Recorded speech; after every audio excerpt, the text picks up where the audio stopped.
Olá, estou passando aqui apenas para informá-los de que este podcast é uma versão editada do diálogo da temática Pedagogia Surda e os Desafios da Inclusão.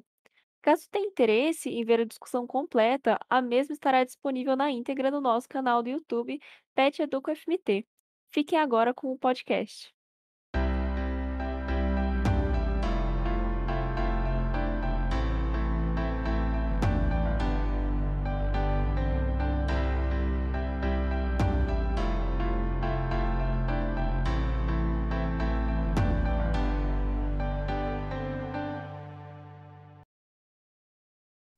Olá, boa noite. Sejam todos bem-vindos ao sétimo episódio do podcast Educação FMT.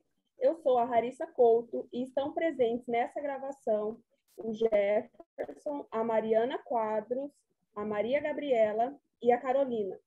Nós somos membros bolsistas do PET Educação. Hoje nós vamos dialogar sobre o tema Pedagogia Surda e os desafios da inclusão. E para debater esse tema, nós contaremos com a presença da professora Tânia Maria de Lima, da UFMT, e o professor Adriano, da UFMS. Agora eu vou passar a palavra para os professores se apresentarem. Meu nome é Tânia, sou professora da UFMT, Aposentada. tenho mestrado em Educação, Direito em Educação, também tenho doutorado na Educação de Surdos. Eu oriento. Também orienta. Oriento o mestrado e doutorado em Educação de Surdo. Estou aprendendo Libras. Eu passo a palavra para Adriano. Boa noite a todos. Meus cumprimentos a cada um hoje presente, os meus amigos mulheres, homens, do curso do PET, aí da UFMT. Muito obrigada, professora Tânia.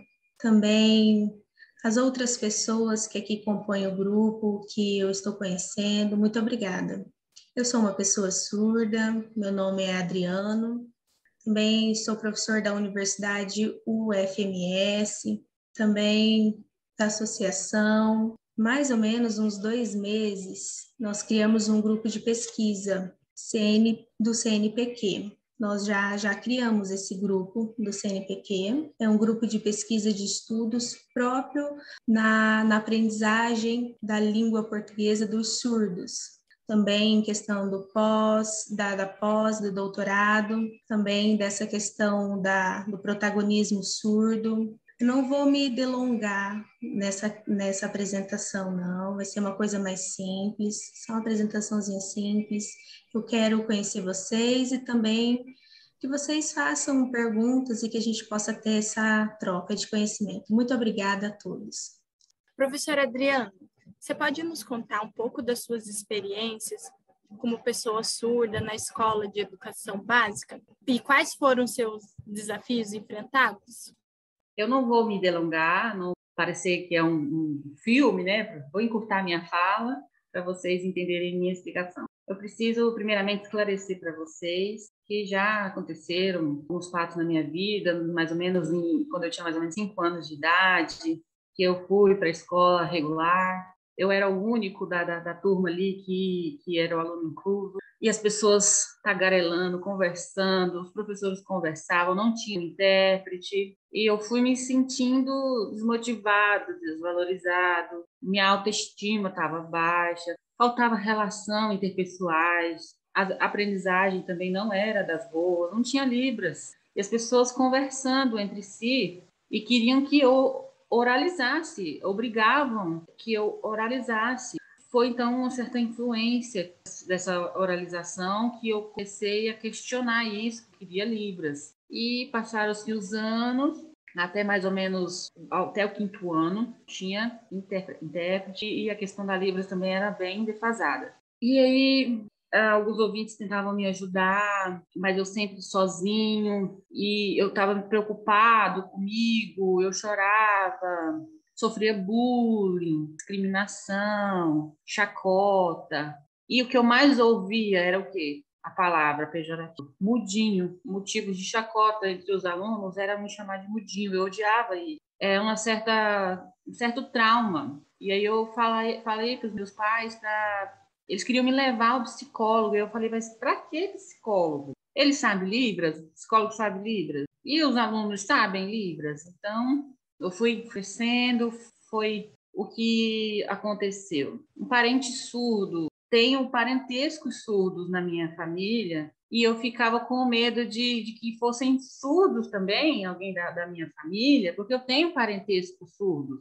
A questão da genética, eu ficava preocupado se isso passaria para os meus futuros filhos, porque assim, a questão não é uma doença, né, a surdez. Passar isso de geração em geração era uma certa preocupação familiar. E a preocupação também de que na escola havia sempre brigas e não tinha intérprete de Libras, e aí foi até a prefeitura para pedir o intérprete para que pudesse acompanhar, mas não foi possível.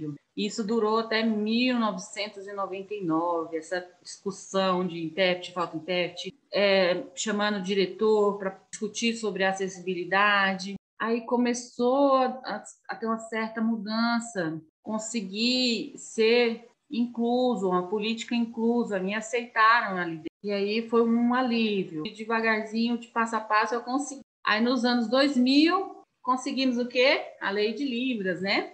Aí foram se abrindo as portas, os ouvintes começaram a ter um olhar diferente. Como é isso? Do Libras ficaram percebendo que dá sim para se comunicar com o surdo, mas havia aquela preocupação. A preocupação agora com o ser surdo, com o aluno surdo, não sabiam como comunicar, era só através do português, da escrita, eles escreviam, né, para comunicar. Mas a maioria dos surdos, qual é o problema? O problema do surdo é o português? Não é bem isso. A maioria dos surdos tem com a questão da família não saber Libras. Aí quando vai à escola também, por exemplo, a escola vai encontrar alguém, mas em casa, às vezes, não encontra alguém para conversar e para saber Libras. Questão profissional do tradutor-intérprete também. Desculpa, infelizmente, é muito ruim. Um prejuízo para a pessoa surda também.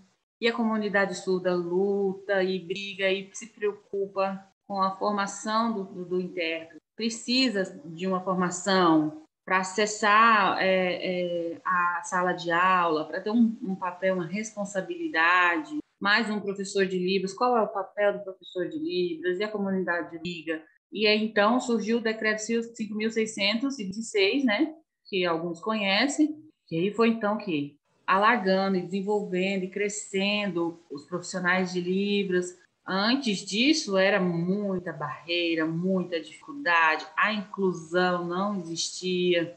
E aí nós fomos ficando felizes com esse novo decreto, com a lei de Libras, e fomos vendo o avanço. Hoje, nós vemos as escolas, vemos os profissionais de Libras inseridos lá dentro, e as crianças fluentes em Libras. O que é a fluência? Quem foi ensinou? Foi o intérprete? Não.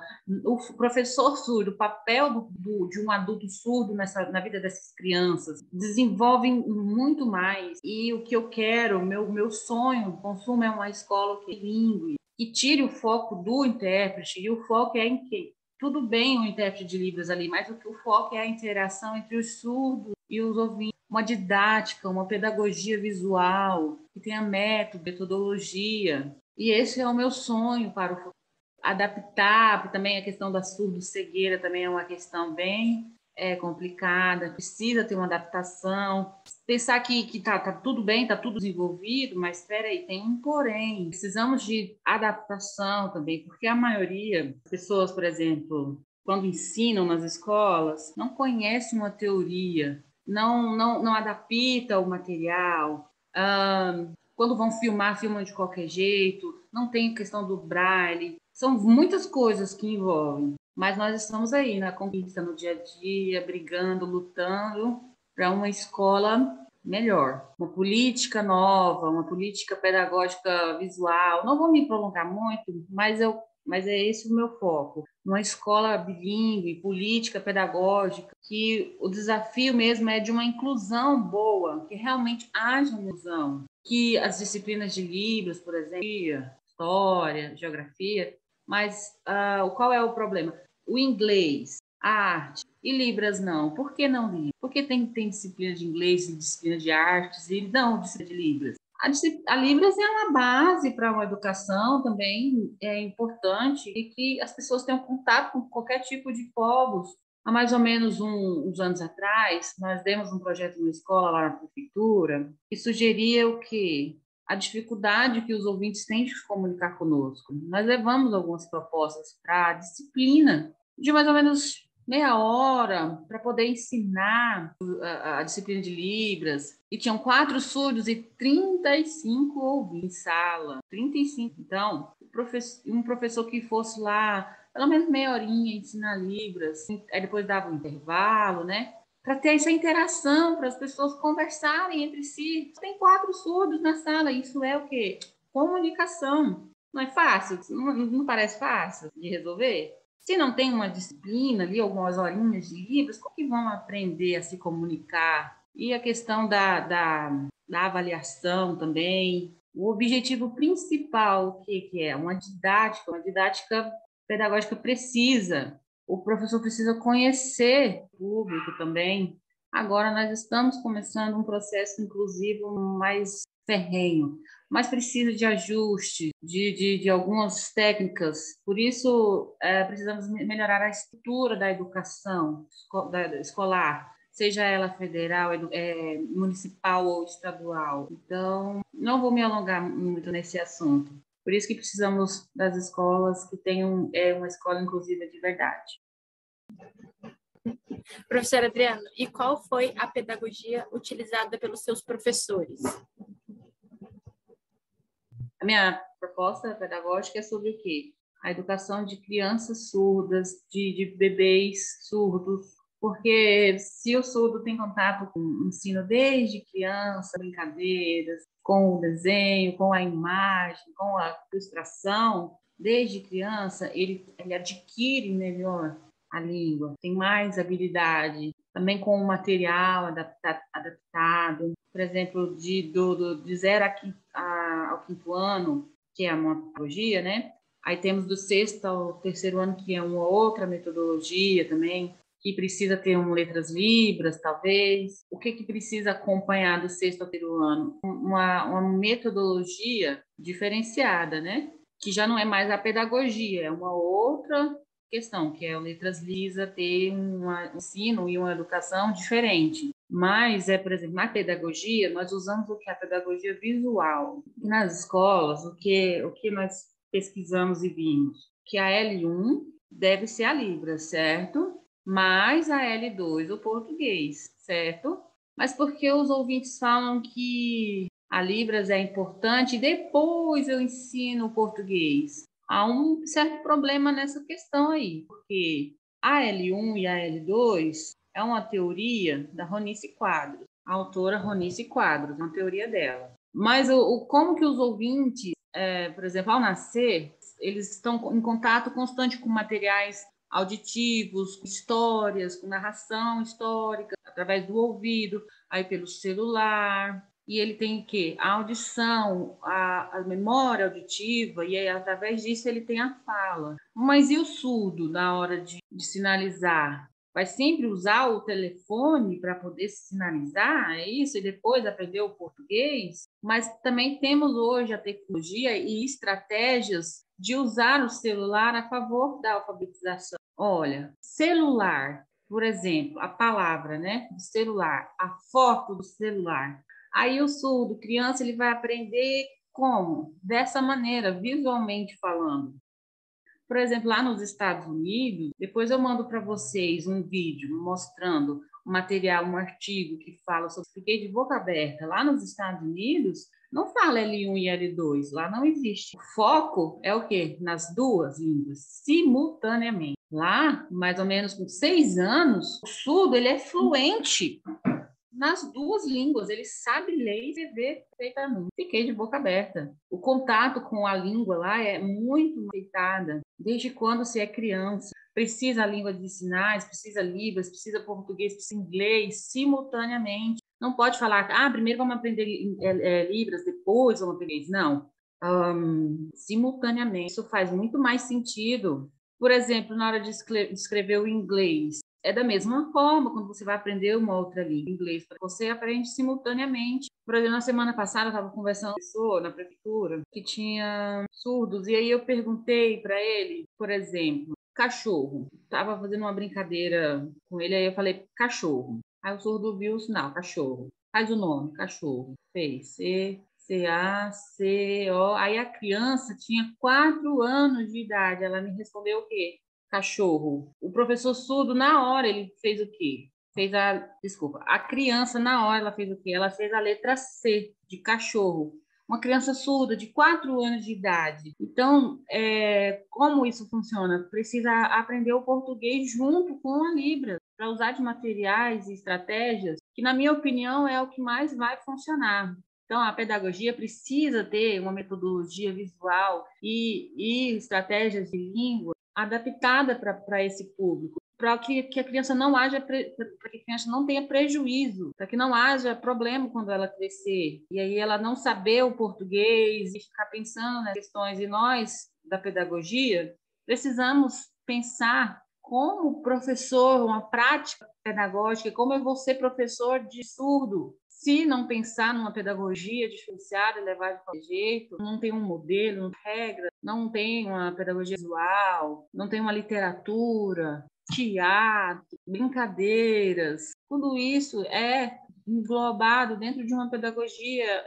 visual e uma metodologia diferenciada. Por isso que, ao estudar a pedagogia, nós devemos estudar uma didática boa, porque se um professor que não estuda uma didática, ele não vai saber atuar, não vai ter uma atuação tão boa em sala de aula. Isso que esse é sério, essa é a minha opinião. Precisam estudar uma pedagogia clara. Precisa o que também? Cultura surda, crianças surdas. Precisa também o que? Prática básica da Libras, para ensinar essas crianças. Os 3 fundamentos são muito importantes para um pedagogo. Material adaptativo, importante para a pedagogia. Os surdos amam o visual, uma brincadeira com imagens, com fotos. Eles adquirem muito bem isso e eles se empolgam muito com isso. Então, precisamos ter uma pedagogia mais visual possível. Então, eu vou dar uma encurtada nesse assunto. E aí, tudo bem? Tudo bem, sim. Então, partindo do que o professor Adriano nos disse sobre a experiência dele na educação básica, nós partiremos agora para a graduação. Como que foi essa experiência de estudante na graduação e na pós-graduação, no mestrado e doutorado? No início, assim, na minha vida escolar, eu amei, foi uma coisa bem afetiva, desde que eu era bebê, nessa questão do ensinamento, tinha essa afetividade quando eu estava jovem, nessa evolução escolar também, na escola. Agora, na universidade, foi igual? Não, bem diferente essa questão da afetividade. Foi bem angustiante, porque antes, na escola, parecia que era um contato familiar, sabe? Uma experiência, tinha uma metodologia, tinha um conteúdo adaptado, mas já na universidade, quando eu consegui passar, não tinha. Nós tivemos alguns conflitos, sabe? Eu consegui, me coloquei em algumas angústias neste momento, porque quando eu virei acadêmico, me deu um estalar, sabe, uma questão de adaptação dentro das disciplinas.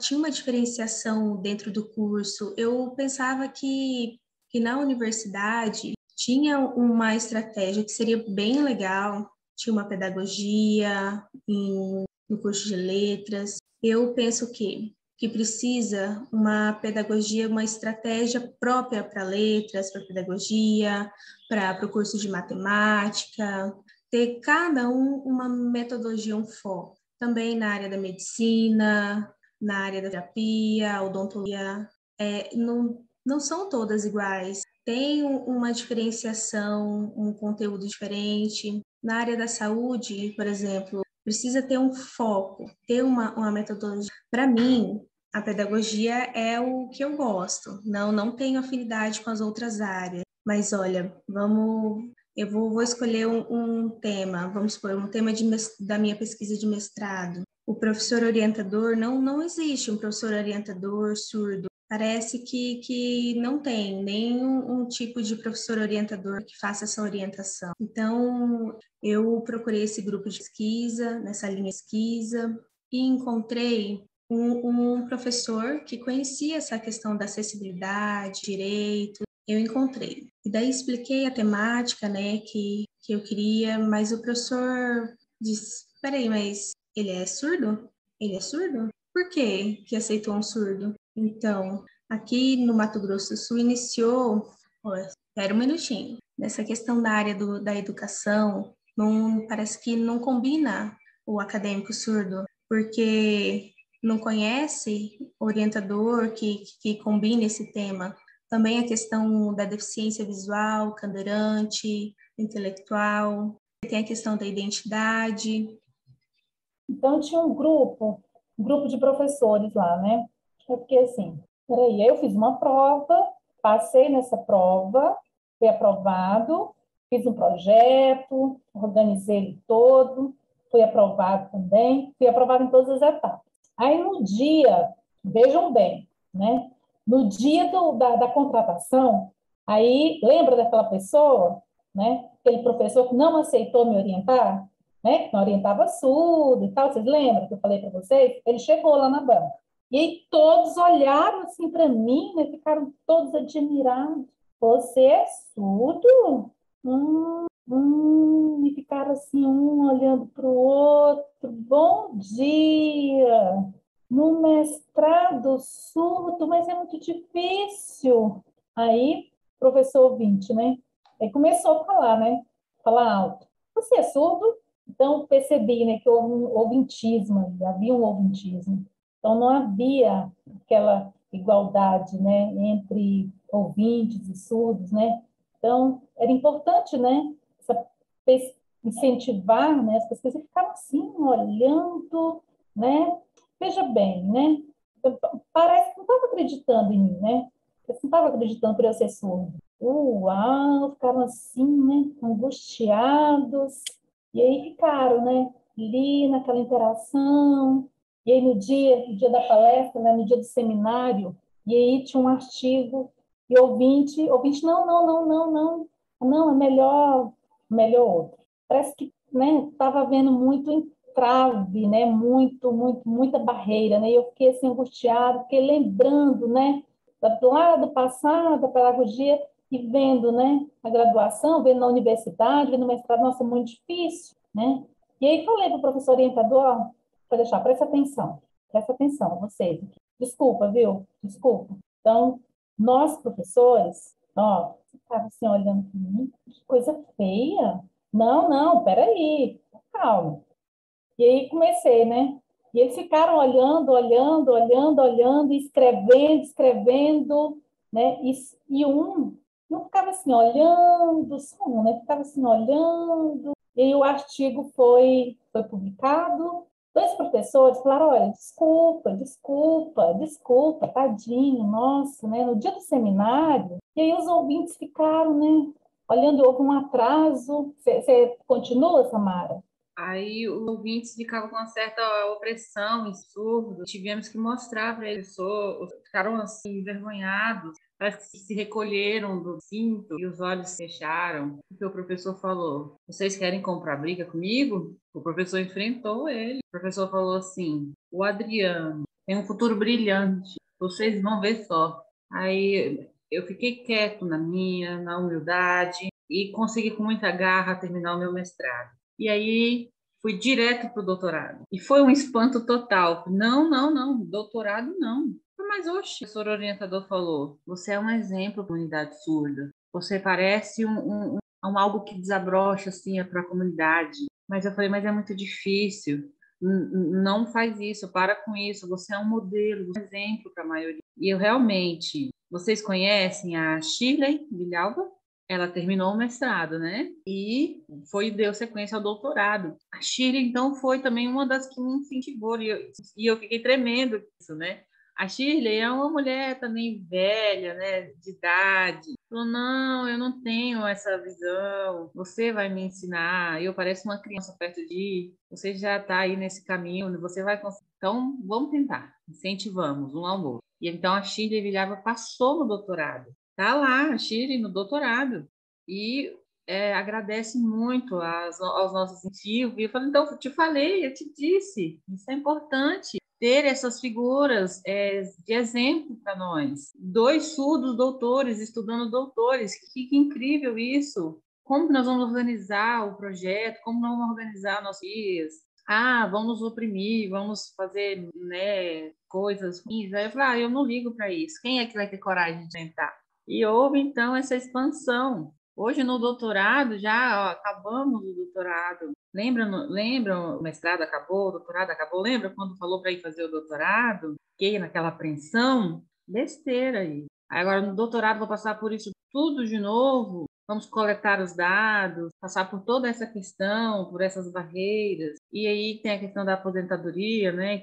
No Brasil, temos 56 doutores surdos, mais de 100 mestres e 29 que ainda não acabaram o doutorado, vários outros fazendo mestrado. Então, essa coleta de dados, nós estamos, no momento, fazendo, percebemos que a preocupação maior é o quê? O credenciamento. Vocês conhecem o credenciamento? Os ouvintes não aceitam surdos nesse hall de pessoas doutores. Os surdos falam o quê? Que é difícil o surdo saber o português. O surdo não sabe o português? Mas espera aí. Pergunta lá na UFMS. Pergunta lá se todos sabem a sua própria língua. Precisamos pensar numa igualdade e equidade. Lá na UFSC, temos surdos orientadores, 13 professores surdos doutores, credenciados, orientadores. E lá tem uma influência política muito grande, né? Já aqui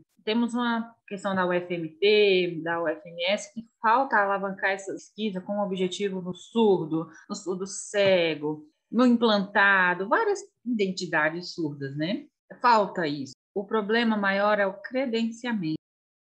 Nós já organizamos um documento, lutamos para que eles abram para isso. O motivo maior é uma preocupação para que sejamos modelos de mestres e doutores orientadores, contato com as nossas identidades surdas. Se os ouvintes, orientadores, fluentes nisso, tudo bem, mas precisamos estar sempre procurando intérpretes também para intermediar a comunicação. Nas universidades, 3 surdos doutores estudando. Não temos intérprete, não temos. Então, por quê? Tem 6 profissionais intérpretes que já estão lotados de trabalho, tem 4 surdos espalhados por aí estudando. E, então, como que os intérpretes acompanharão o doutorado? Muita dificuldade. E o governo também, vocês sabem que cortes de verbas, né? Muito complicado. Mas aconteceu também uma questão, vocês sabem, aconteceu lá na UF, questão do Letras Libras, que está quase fechando as portas, vocês sabiam disso? Está quase fechando Letras Libras na UF. O problema é o quê? A verba, cortes de verba, falta dinheiro. Por quê? Qual que é a referência lá? É a pedagogia bilíngue. Temos o INES lá também, né? Que é a primeira instituição que titulou a pedagogia bilíngue, que virou lei, que agora passou para as escolas, passou para as universidades, doutorado, mestrado. Então, precisamos dessa acessibilidade valer mesmo por lei. Falta, em sua grande maioria, e esse assunto é muito sério. Então, é isso. Muito obrigada, professor Adriano, com essa contribuição da experiência dele na educação básica e no ensino superior. Partindo nisso, como nós dissemos, nós somos estudantes de pedagogia, mas nós não temos esse ensino da pedagogia surda, essa didática, o currículo. Poderia nos explicar um pouco, em linhas gerais, os fundamentos dessa pedagogia surda? A temática da pedagogia há um certo problema em sua grande maioria. Temos a maioria, quase 20% de pessoas formadas em letras libras e 70%, a maioria das porcentagens são formados em pedagogia. Precisamos equilibrar isso daí. Letras libras com a pedagogia. o objetivo da pedagogia é o quê? É a criança, né? Então, a pedagogia surda tem uma certa diferença de metodologia, porque, por exemplo, a discussão das questões linguísticas, a preocupação maior é com as questões linguísticas e também há uma educação política também, precisamos igualar essas questões, porque, por exemplo, a questão da pedagogia, ela cresceu muito de uns anos para cá, e aí, através do Decreto 5.626, surgiu a obrigatoriedade do Letras Libras. Então, já tem mais ou menos alguns anos que surgiu a pedagogia bilíngue. Então, são estratégias, metodologias diferentes. O Letras Libras trabalha já em questão de universidade federal. A pedagogia, ela vai começar a funcionar em escolas para as crianças pequenas. Então, precisamos pensar nessas crianças surdas. A minha preocupação, o foco hoje é na pedagogia realmente efetiva. Uma estratégia que a gente poderia pensar era sobre política linguística, uma discussão da educação com foco na questão das línguas e separar essas questões, porque realmente os surdos são inteligentes, são capazes, mas falta formação na área, né? Precisamos de uma discussão, de uma política que pense na língua, que pense numa linguagem adaptativa para a educação importante. Então, precisamos de estratégias linguísticas na educação. Por exemplo, no mestrado e no doutorado, houve um desenvolvimento na área e o foco também na educação. Precisamos seguir uma linha interdisciplinar. Precisamos seguir uma linha interdisciplinar na pedagogia, que seja elencada a várias outras questões, com a pedagogia, com as línguas, com a geografia, com qual seja for a área. Precisamos elencar essas questões. Então, depois eu vou explicar para vocês algumas discussões de caráter metodológico, mas o tempo nós já estamos meio escasso. Depois eu explico para vocês mais as questões, quem tiver interesse. Nós gostaríamos que o senhor comentasse um pouco sobre a necessidade que os professores ouvintes têm de compreender as razões pelas quais o surdo não se considera deficiente, e sim diferente. Essa é uma resposta muito importante para mim, porque a maioria dos professores falam que acontece muito isso, já vem de muitas longas datas, que é a questão da palavra o quê? Portador de deficiência. O ouvinte parece que ele internalizou isso dentro dele e não consegue se esquivar dessa palavra, deficiência, porque é uma lei que está já há muito tempo em vigor, que também não mudou a nomenclatura, né? E aí está sempre divulgando também nas redes sociais, na televisão, na mídia, e aí o ouvinte internalizou essa palavra, o dia do deficiente, ou o portador de deficiência. Então, quando a gente vai palestrar nos lugares, aí fora, nas cidades, fora, também nas palestras, a gente tenta explicar que a questão da surdez é uma questão, e surdo, DA, pessoa deficiente, é outra. Aí os ouvintes não entendem, eles confundem muitas nomenclaturas, palavras certas. Ainda tem um problema aí para a gente resolver, ainda muito aqui sobre o tema. Os professores, eles lutam pelos seus direitos como cidadãos. Então, a palavra que nós devemos usar é surdo, certo? E os ouvintes, mas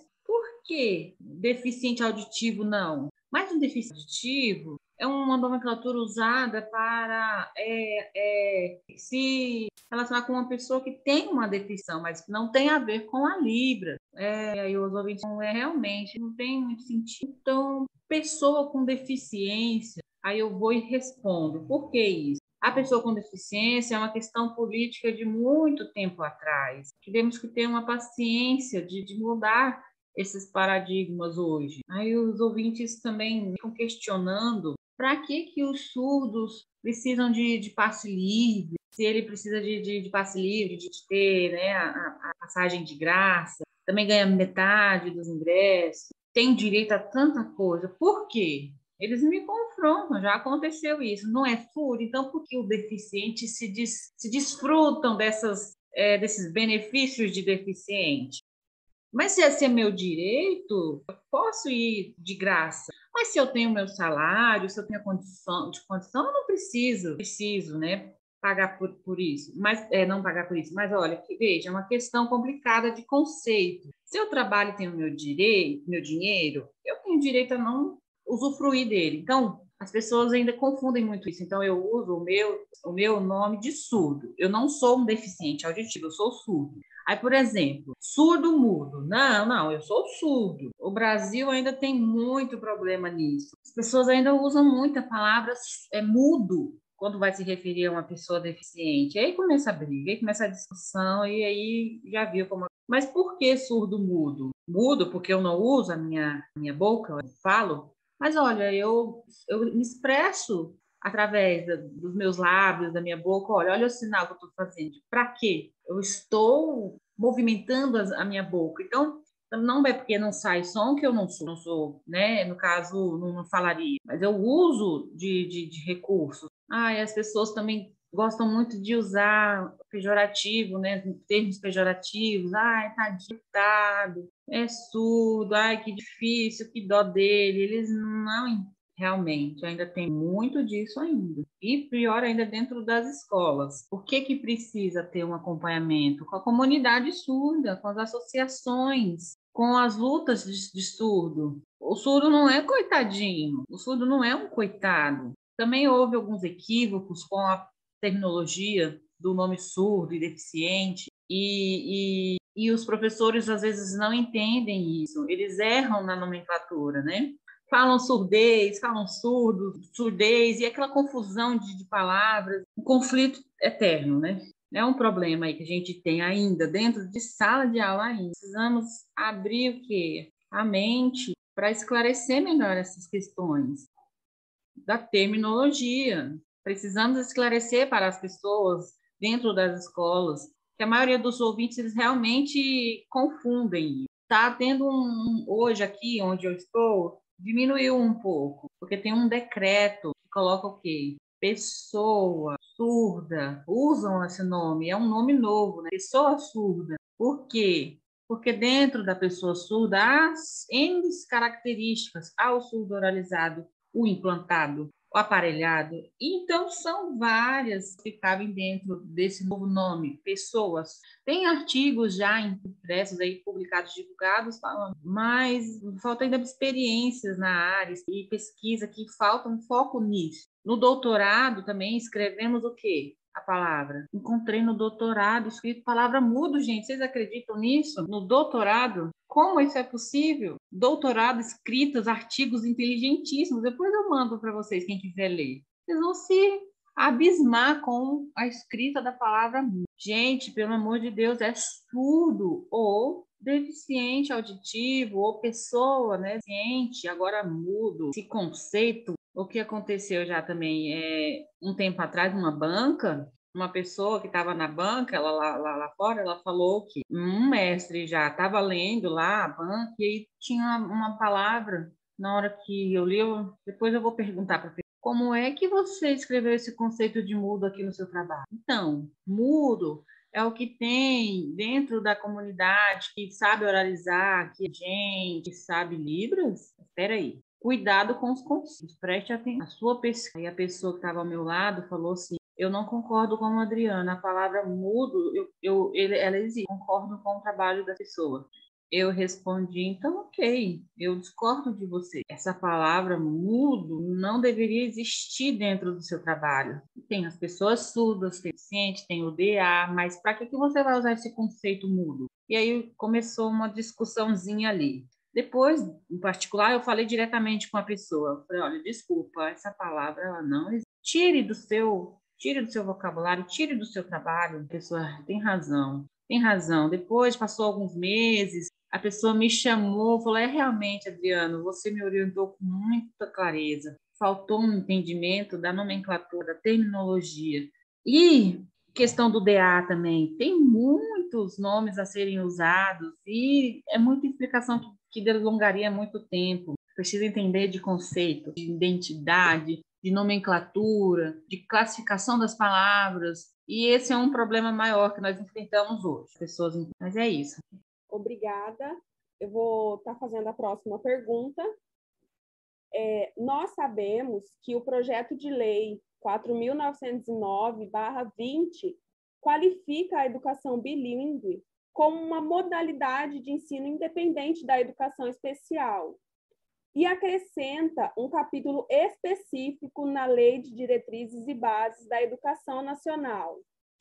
Dito isso, qual é o impacto da aprovação desse projeto na educação dos surdos? Então, vou compartilhar com vocês. Vocês já sabem sobre esse projeto de lei? Vocês sabem qual é esse projeto de lei? Foi realizado lá pela FENES, que foi alavancado pela FENES, vocês sabem? Que foi implantado por todo o país, que fala o quê? Umas discussões políticas sobre investimento, sobre a questão da educação indígena, educação rural, as tecnologias e, sim, a minha vida também. Comecei a perceber, comecei a analisar e na volta para casa eu comecei a pesquisar um pouco melhor, porque precisava ter atenção na lei LDB e também no projeto de lei 4.909. Também a questão dos PCNs no Brasil, essa questão da segurança bilíngue para a questão da segunda língua, como L1, a Libras, e eu comecei a perceber. A LBI parece mais ou menos, parece igual, parecia ter uma semelhança. Então, esse decreto, ele já é um pouco antigo, então eu chamei uma advogada da FENES para a gente estar conversando e para que está entendendo essa questão da pesquisa, se está correto, se tem um combinado. E eu perguntei como vai ser essa questão da aceitação desse acréscimo na lei. É possível? É possível? Sim, a questão me avisou que sim, é possível, que depois da aceitação, por quê? Eu vou estar explicando um pouquinho melhor. Eu estudei, esse estudo não foi fácil não foi rápido, foi um estudo bem profundo, também teve a questão da LT, então chamei vários doutores surdos para acrescentar nesse estudo. Foram 3 ouvintes, 9 pessoas, nós fizemos uma live, fizemos um estudo aprofundado do tema, então acabou, tiramos essa conflito dessa questão da inclusão, da educação especial, a questão da Libras é outra coisa. E eu fiquei pensando, como nesse embate político sobre a educação bilíngue, possa estar acrescentando nessa pesquisa, nessa convicção da UFSC. No artigo, ele fala o quê? Que tem uma língua de direito, que tem uma cultura, que precisa desse respeito também pela comunidade surda. Daí eu encontrei aonde a gente podia estar ajustando e acrescentando esses estudos e formalizamos o documento. Então, tivemos 47 e nenhuma resposta, não obtivemos respostas. Então, não tivemos nada, parecia o quê? Que estava engavetado, que ele estava na espera. Mas depois, parecia que ele estava em espera lá no Senado. Então combinamos uma discussão e ele me respondeu o quê? Que precisaria estar tirando dessa educação especial e com foco na educação básica, com o objetivo qual? Até o ensino médio. Daí eu fiquei pensando, faz sentido. Mas deixa eu te fazer uma pergunta. Daí o senador ficou pensativo, né? Ok, vamos pensar, mas vamos fazer essas pesquisas. Aí eu fui pesquisar mais a fundo e fui encontrando sobre os direitos dos surdos, que os surdos têm direito, também na educação indígena, sobre a dificuldade também da comunicação indígena. É por isso que a educação bilíngue é uma questão de alavancar, de um incentivo. Então, eu chamei uma intérprete, um surdo oralizado, implantado, e começamos a educação bilíngue, a princípio, não foi aceita. Então, peraí, mas não é aquela cobrança, aquela imposição pela educação bilíngue que nós queremos. É uma escolha, é um caminho a ser escolhido, né? É uma liberdade também. Então, o senador leu a nossa proposta e foi aprovado. Então, o deputado federal, muitos deputados federais, e eu pedi para que respeitassem que nosso trabalho, que não fosse abandonado esse nosso projeto, que não tivesse esse abandono, né? Que valorizasse. Então, ele nos apoiou e agora conseguimos essa aprovação. Conseguimos a aprovação de lei, esse entendimento claro também do que nós estávamos querendo. Não é um cancelamento, não, da questão da inclusão. É só o quê? É uma autonomia surda, é uma luta por autonomia linguística, por uma política, porque o que nós queremos? Mais ou menos uns 14 anos, vocês lembram do corte de 1188, que tivemos esse impasse, esse abafamento também. Então, vem sendo uma constante luta, uma questão bem pesada. Então, 141 acabou. Porque a autonomia dos direitos de pós, das universidades, de mestrado, da educação bilíngue. Ontem, a Justiça, o Supremo, vocês viram, ontem, parece que barrou a questão da escola bilíngue, o PNE também. O PNE ainda não foi, o governo fez um projeto, organizou um projeto, mas ainda não foi aprovado no Senado, na Câmara dos Deputados, foi suspenso o projeto. Então, por isso que o projeto está suspenso. Ontem, eu estava lendo sobre a questão do bilíngue, sobre a questão da LBI, para que tenhamos prova, né, para organizar questões, porque o PNE ainda não é questão legalizada. E a questão da Libras também não está muito claro. E ontem, aqui dos deputados estaduais, abriram na Câmara Legislativa, lá na Assembleia, a LDB, a LBI está muito usa, mas não é bem assim. Não estão lendo bem a proposta. Está sendo mal interpretado, está sendo mal traduzido. A LDB, qual é o foco? É a formação bilíngue, primeiro. E o segundo, precisa de um currículo bilíngue em Libras, precisa de tecnologias assistivas, precisa pensar no surdo-cego, precisa ajudar, né, o foco nessas questões. E são muitas coisas, muitas pautas, que eles acham que só porque é bilíngue está pronto. Não é bem assim. O governo tem que investir, sim, mas o que eles falam? Está sendo mal interpretado, está sendo mal traduzido essas questões, não estão entendendo muito bem. Lá fala, lá na lei, nos seus artigos, que não é uma obrigação, é livre. Questão da oralização, se quer, se não quer, se quer livre, se não quer, é livre. Tudo bem que é Libra, seja bem-vindo, preste atenção, está sendo mal interpretado. Lá no artigo, lá fala claro isso. E aí, realmente, eles estão precisando entender isso. Por isso, a leitura, uma leitura calma, uma leitura com foco para entender melhor a LDB, para que haja uma garantia de uma educação bilíngue realmente. E também a formação na área indígena e a rural, a do campo. Esse é um ponto. Então, está faltando interpretação da lei. Mas, realmente, os professores ouvintes, em sua maioria, têm dificuldade de entender. Eles não concordam, eles discordam da lei. Mas a lei está enxuta, ela está ali também sumida, algumas questões. Por estados e regiões devem se respeitar a lei e seus regulamentos. Em cada estado e região tem um regulamento a seguir, um conselho, precisa-se ter um conselho estadual da educação ou um conselho municipal da educação para discutir essas questões e foco na sua região também, porque está tendo muita confusão de entendimento. As pessoas estão discutindo aí à toa para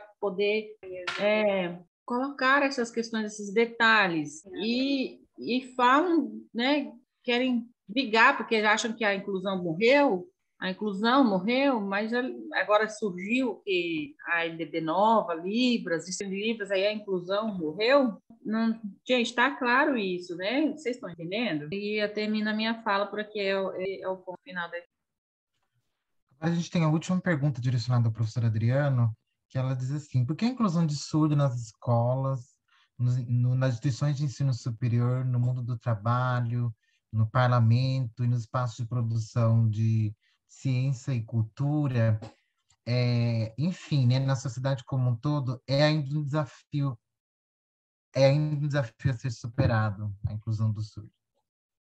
Por quê? A minha resposta vai ser curta. Os ouvintes, a questão da inclusão com os ouvintes, é importante. Para a questão do conhecimento, da troca de experiências, da relação interpessoal. A minha pesquisa fala sobre a relação entre ouvinte e surdo.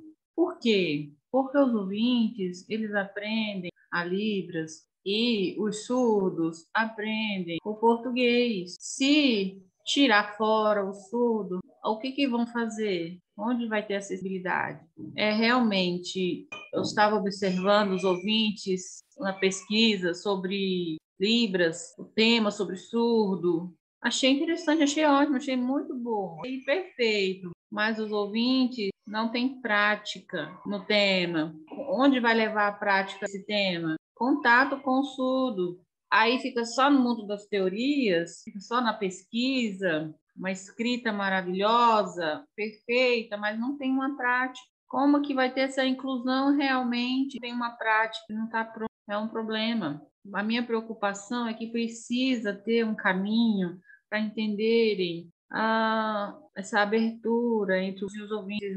Não podemos nos fechar, precisamos nos abrir. O senhor tem o quê? Tem medo o surdo tem medo, né, do ouvinte, o ouvinte tem medo do surdo. Não, gente, se eu quero ajudar alguém, não preciso ter medo de que vai roubar no meu lugar. A inclusão também é só nas universidades tem inclusão, chama o intérprete, a inclusão acontece, o professor na sala de aula, ele troca experiência, troca valores, mas e lá fora? Também devemos pensar nisso. Tem medo do surdo?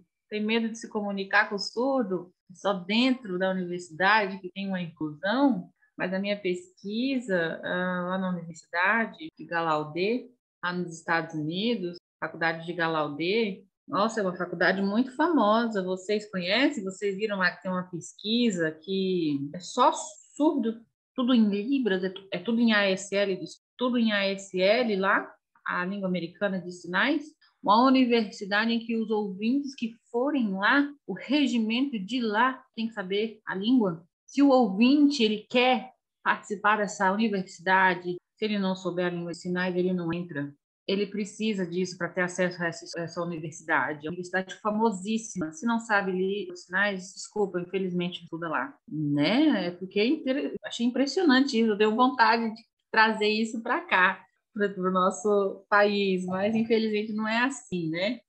Lá sim, é obrigado, é obrigatório. Lá tem bolsas, dão bolsas, dão dormitórios, 57 cursos diferenciados, tem advogado, tem psicólogos, 57 cursos pós-mestrado, doutorado. Lá o foco é na língua de sinais. Eu fiquei de boca aberta, os ouvintes podem participar, podem acessar, mas tudo sinalizando. Aquele aglomeração de gente, aquela conversa na hora dos intervalos, as pessoas batem papo em língua de sinais, todo mundo muito bem influente. Eles não usam a oralidade, não conversam. O ouvinte de lá, ele sinaliza muito bem, troca de experiências. E lá fora eles se divertem, eles passeiam. Aí lá fora tem, né, o mundo dos ouvintes conversa, que fala, mas dentro da universidade é só língua perfeita. Estados Unidos é um exemplo, né? Mas porque a política lá é forte, o governo lá é iniciável, né? É o que acontece. Eu tenho um amigo lá que me explicou como funciona. 2 ouvintes da universidade de psicologia estavam lá sinalizando, aí resolveram oralizar. O professor viu, mandou direto, suspensão. Foram suspensos, suspensão na hora, 3 dias suspensão. Aqui não, aqui dentro ninguém oraliza, tudo sinalização. Precisa aprender a sinalização, aprender essa língua que é a que nós estamos estudando. Lá fora é outra comunicação.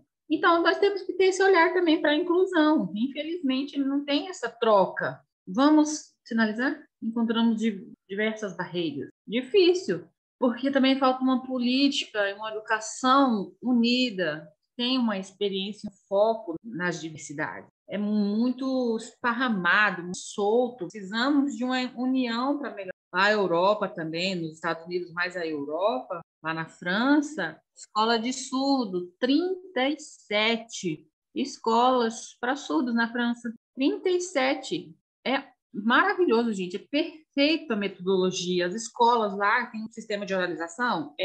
A escola que foca na língua de sinais é em outro. E a escola que tem suas metodologias diferenciadas, elas estão esparramadas, né, pela França. Lá nos Estados Unidos, não. Lá nos Estados Unidos já tem a Gallaudet, que o foco é em livros, né? Então, metodologias diferentes, né? Eu acho isso muito interessante, essa pesquisa. E no Brasil, a gente tem esse atraso, né? Aqui no Brasil, só questão de ajustes, né? A gente finalizei, eu quero agradecer vocês. Finalizei minha... Parabéns. Obrigado, professor Adriano, pela resposta. Então, fazer a primeira pergunta direcionada à professora Tânia, né? Essa diferença entre povo surdo e comunidade surda, na sua opinião, qual a importância da comunidade surda na educação de surdos?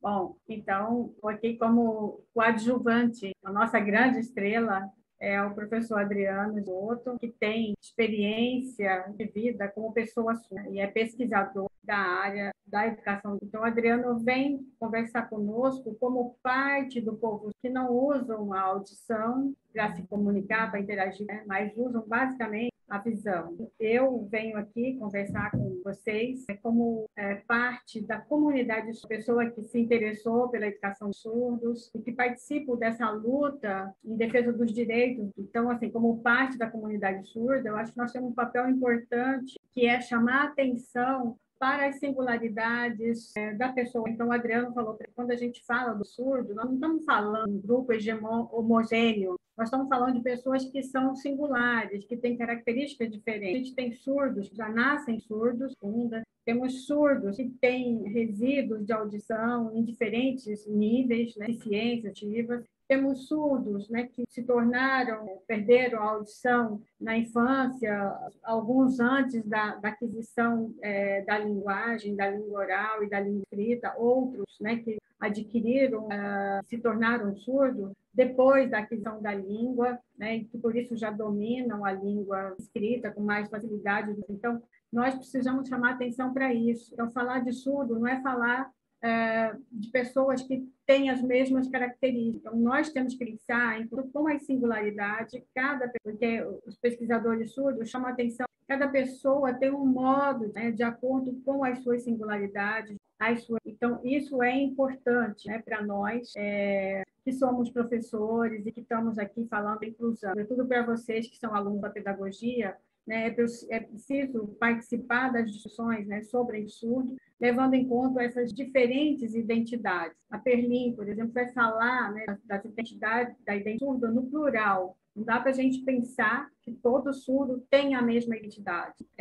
São questões importantes que nós estamos... E o que a gente precisa entender é que o fundamento da pedagogia surda, que é também chamada de pedagogia da diferença, ou pedagogia da visualidade, é esse reconhecimento. Surdo conhece o mundo, interage com o mundo, ele entra nesse universo, né, da ciência, da língua, da escrita, das artes, da cultura ouvinte, da cultura surda, por meio das suas experiências visuais. Então, a visualidade é o fundamento da pedagogia surda. Não dá para a gente pensar em pedagogia do ouvinte e achar que a mesma pedagogia que serve para o ouvinte serve. É sobre isso que eu vou falar um pouco.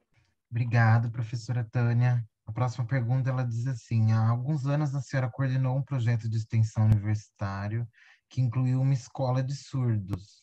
O que a senhora tem a dizer sobre essa experiência na UFMT?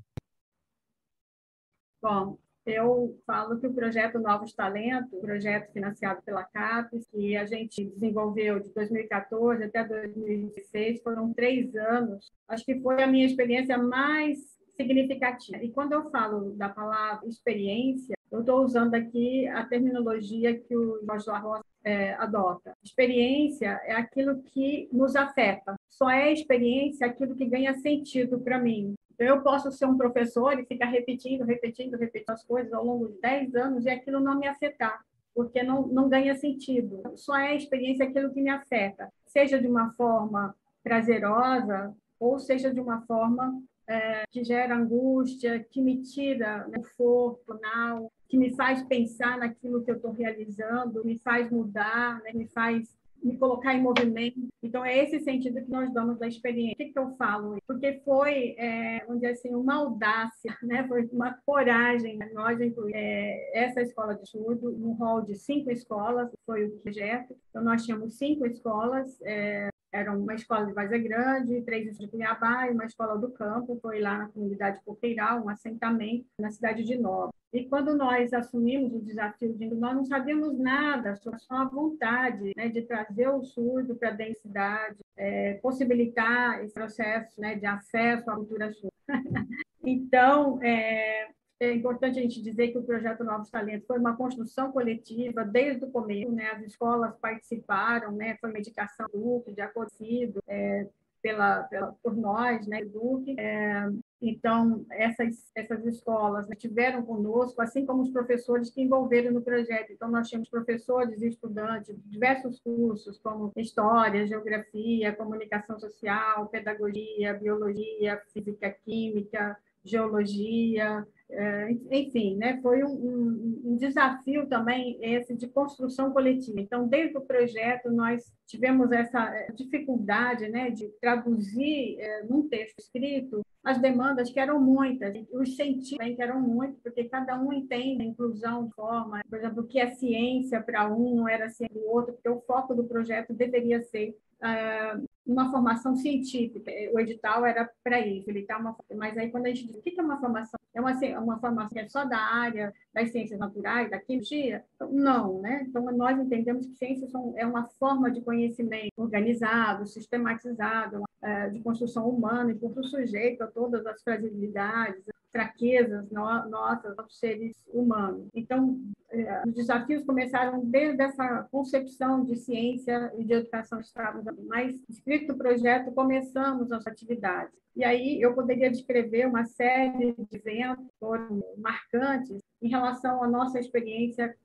Aqui eu vou focar mais na experiência surda, embora o trabalho com a educação campo, mas particularmente da escola SEADA, que é então, na primeira experiência nossa, era uma discussão exatamente sobre ciência, quem é a ciência, o que é a ciência, quem é o cientista, quem é que produz ciência, que imagens de ciência circulam pela mídia, né, e o que estava sendo chamado de cyber. Então, a gente começou com uma palestra, os colegas traziam essa discussão, né, do imaginário em relação à ciência. E aí a palestra foi feita com base em slides. Nós tínhamos intérprete de Libras, era um auditório e tal, mas para projetar os slides tinha que apagar a luz. Então, quando apagava a luz, quem é que vai ver o intérprete? Mesmo que tinha intérprete, não adiantava nada, né? Então, acende a luz. Aí o intérprete fala, mas aí não vai ver o slide. Então, no fim, apagou a luz e ficaram prejudicados, porque a maioria era ouvir e tal. Numa outra atividade, né, também, ou naquele dia, ou no seguinte, era um filme. O filme era dublado, mas e aí? O surdo não vai ouvir. Como é que vai ser para o surdo ver o filme e tal? Vamos baixar uma legenda, baixa a legenda do YouTube na hora lá e tal. Aí era muito rápida também, o surdo não conseguia acompanhar e por aí vai, né? Então, essas experiências, assim, elas foram muito marcantes porque nós não sabíamos, né, como lidar com a diferença. Queríamos incluir, mas a nossa pedagogia, né, o nosso modo de fazer a discussão, né, sobre os conteúdos que estão em pauta era referenciado naquilo que a gente chama de ouvintismo, que era um público ouvinte, com métodos ouvintes que nós... E aí isso aconteceu em várias situações, né? Naquele mesmo evento, né, eu encontrei um estudante surdo no corredor e ele me perguntava onde é o banheiro, fazia o sinal de banheiro, mas eu não sabia, e ele desesperado, e eu não sabia o que era, né, o sinal de banheiro. Aí eu vi que ele estava apurado, ele estava dizendo, é banheiro, você quer ir no banheiro? Aí fui levá-lo até o banheiro. E, assim, a cada evento, a cada atividade que nós realizávamos, nós fazíamos uma avaliação. Essa avaliação, né, foi bastante interessante porque os professores surdos, especialmente, chamaram atenção para essas questões. Se nós queríamos mover, pensar que pedagogia, que modelo de ensino E a professora Luz Benar chamou a atenção de, olha, eu quero comunicar com vocês, eu posso me comunicar com vocês, mesmo vocês sabendo o livro, mas vai depender da vontade de vocês querem. Não adianta eu ficar fazendo todo um esforço se vocês não querem comunicar comigo. Eu preciso ser vista, vocês precisam reconhecer que nós estamos aqui, né? Nós, os professores e os estudantes têm que estar aqui, mas a gente não é um número, nós precisamos ser visíveis. Então, isso foi um chamamento, né, muito interessante. E aí, nas avaliações, nos encaminhamentos que nós fomos, nós sentimos a necessidade de fazer um curso de Libras básico, todos nós, né, todos participam oficialmente. Cerca de, não me lembro quantos professores, mas talvez 20 a 30 da universidade, e alunos, 25 professores da rede estadual e 125 estudantes, incluindo os alunos do campo. E aí nós fizemos um curso de Libras lá no SEADA, quando o SEADA funcionava ali perto do Colégio São Gonçalo. E passamos um dia, né? A gente tinha recurso, fazia almoço, lanche e tal. Passamos um dia na escola SEADA, fazendo uma oficina de Libras, ministrada por professores surdos e com a monitoria dos estudantes da escola. Então, foi muito interessante, por quê? Porque nós mudamos o sentido da inclusão. Nós não concebemos a inclusão como sendo só trazer o surdo para dentro da cidade. A universidade também teve que colocar e ir para a escola de surdo, né? Então, foi uma oportunidade que nós tivemos de fazer uma imersão na cultura surda, né? Na escola de surdo e aprender a língua do surdo, ainda que minimamente, para a gente poder se comunicar. E foi muito assim importante, eu queria até trazer algumas fotos para ver a alegria dos surdos de estarem ali ensinando para a gente, né, alguns sinais básicos, como água, banheiro, obrigado, por favor, desculpe, né, com licença, enfim, essas palavras, né, que nós usamos na comunicação direta, e aprendemos músicas, né, nos ensinaram músicas, enfim, a gente fez 2 oficinas de Libras na escola, e todas as nossas atividades, elas tinham um momento que nós fazíamos esses Libras cantando, né? Então, as professoras sempre ensinavam ou lembravam algumas músicas em Libras, de forma que nós fomos aos poucos aprendendo, né, alguns sinais, e em pouco tempo a gente já via essa comunicação surdo-ouvinte sendo, ainda que usando o celular, né, porque aí a gente baixa os aplicativos, ensinam Libras, e a gente foi vendo que era possível fazer a comunicação, desde que a gente reconhecesse que o surdo estava ali, né, como um interlocutor e que precisava considerá-lo. Então, foi um projeto assim, muito significativo, né, porque nós demos um outro sentido para a extensão, né? A extensão, ela passou a ser um espaço de ensino e de pesquisa. Então, a gente sempre fala na universidade, né, que ela tem 3 fundamentos: ensino, pesquisa, se o primeiro fosse o ensino, da pesquisa, e por último, a gente fala que é o primo pobre, esses 3 pilares, a base da universidade. Então, nós não vimos a extensão como assistencialidade, que a universidade faz, né, em benefício da comunidade. A extensão foi um lugar de encontro, um lugar de escuta, foi um lugar de troca, de aprendizados, né, onde a gente reconhecia que todo mundo tinha o que ensinar e todo mundo tinha também o que aprender. Assim, foi muito gratificante ver os alunos. O projeto foi assim um momento significativo. Viveram coisas que talvez eles não teriam se fosse simplesmente atividades da graduação. E essa experiência na escola de estudo nos rendeu muitos produtos, assim. Cada escola tinha a tarefa de fazer um projeto de pesquisa, né, tema água. Então, em Nobres, foi sobre as nascentes lá, né, o pessoal do assentamento geral estudou, né, com professores da GI, alunos da física, a questão das nascentes. Outra escola estudou a questão da água, uma eternidade, lá no Pantanal.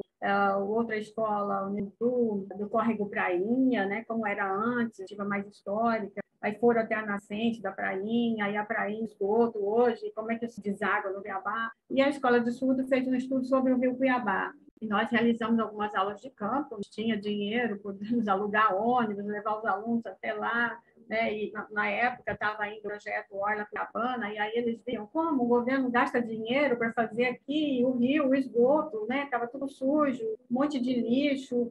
E ali mesmo era onde ocorria a captação de água, e os surdos não conseguiam entender por que tinha gente pegando aquela água que cheirava mal, que tinha lixo e tal, e aqueles moradores de rua ali do Porto, usando a água, tomando banho na água do rio.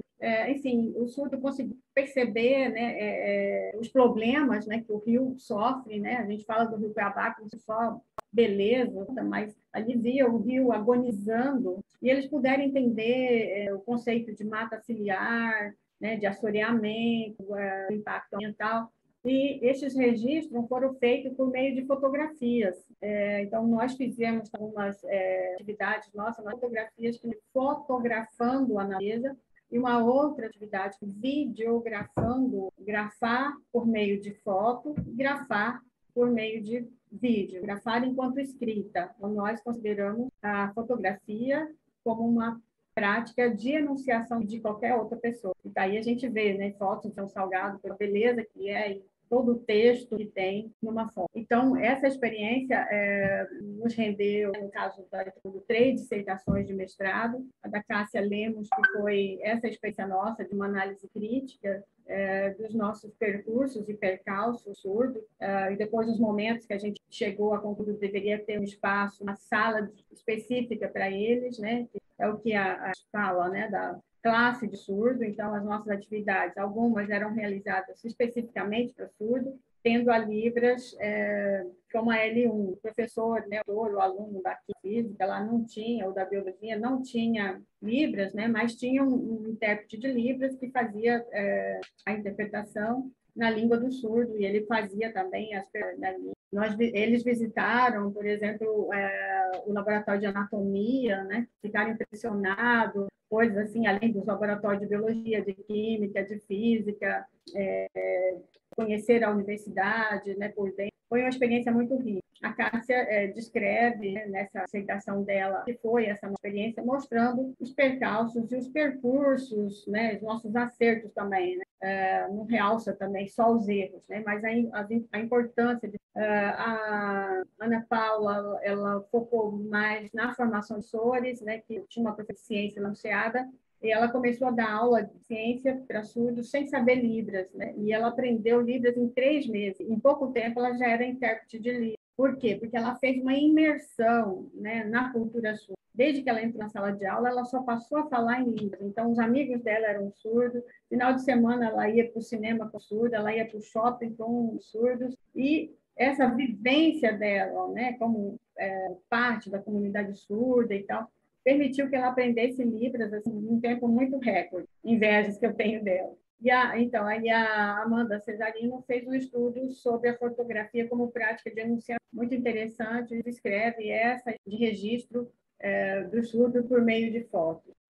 Então, eu considero que foi um projeto assim, muito relevante, né, a avaliação afetiva, porque resultou em vários trabalhos, né? Os alunos surdos apresentaram parte, né, de resultados que fizeram lá no Rio Cuiabá, uma feira de ciências, né? Então eles participaram da feira de ciências junto com os alunos ouvintes, né? A gente nunca vê aluno surdo em feira de ciências.